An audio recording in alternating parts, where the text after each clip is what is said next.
معزز خواتین و حضرات، سانپ اور مور جنت سے آئے ہوئے جانور ہیں۔ جنت میں گھومنے پھرنے اور کھانے پینے کو بہت کچھ تھا، لیکن جنت میں اکیلے اور تنہا رہنے کی وجہ سے حضرت آدم علیہ السلام اداس رہتے تھے، تو اللہ تبارک و تعالی نے حضرت آدم علیہ السلام کی بائیں پسلی سے بی بی حوا کو پیدا کیا، اور یوں حضرت آدم علیہ السلام بی بی حوا کا ساتھ پا کر خوش ہو گئے، اور وہ دونوں جنت میں خوش رہنے لگے۔ اللہ تبارک و تعالی نے ان سے کہا کہ تم دونوں جنت میں جو چاہو کھاؤ پیو، گھومو پھرو، مگر اس درخت کے قریب مت جانا اور نہ ہی اس کا پھل کھانا، اگر تم نے ایسا کیا تو تم ظالموں میں سے ہو جاؤ گے۔ سانپ اور مور بھی اس وقت جنت میں رہتے تھے،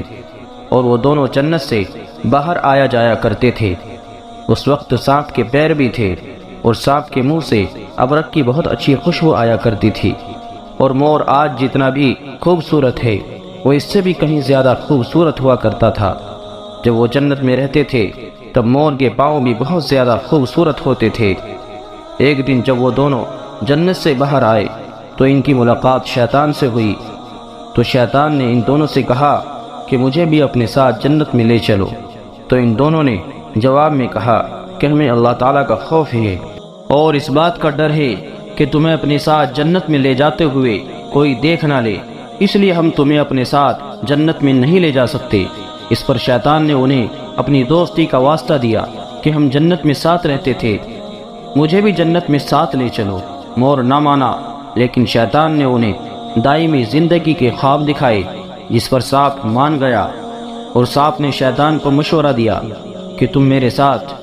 میرے منہ میں بیٹھ جاؤ اور میں تمہیں جنت میں لے جا کر اگل دوں گا،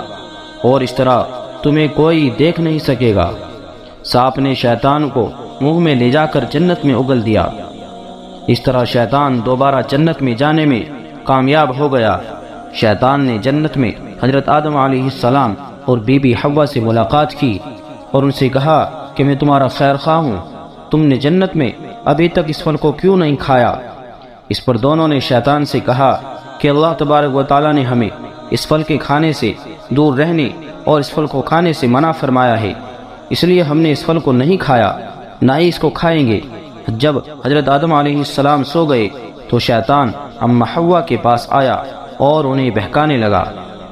کہ اللہ تبارک و تعالی نے تمہیں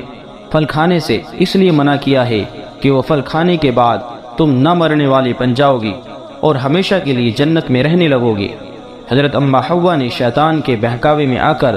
وہ پھل کھا لیا۔ حضرت آدم علیہ السلام جب سو کر اٹھے تو بی بی حوا نے انہیں بھی اس پھل کو کھانے پر مجبور کیا، اور وہ پھل حضرت آدم علیہ السلام کو بھی کھلا دیا۔ جیسے ہی ان دونوں نے اس درخت کا پھل کھایا تو ان دونوں کا جنت کا لباس اتر گیا، تو اللہ تبارک و تعالی نے ان دونوں سے کہا میں نے تمہیں اس درخت کے پاس جانے سے اور اس کا پھل کھانے سے منع کیا تھا، لیکن تم دونوں نے میری بات نہ مان کر اور اس درخت کا پھل کھا کر اپنی جان پر بہت ظلم کیا۔ تبھی حضرت آدم علیہ السلام اور بی بی حوا کو اپنی غلطی کا احساس ہوا، اور انہوں نے اللہ تبارک و تعالی سے اپنی غلطی کی معافی مانگی۔ اللہ تبارک و تعالی نے انہیں معاف فرما دیا اور ان دونوں کو جنت سے نکال کر زمین پر بھیج دیا، اور فرمایا کہ زمین پر تمہارا ایک خاص وقت تک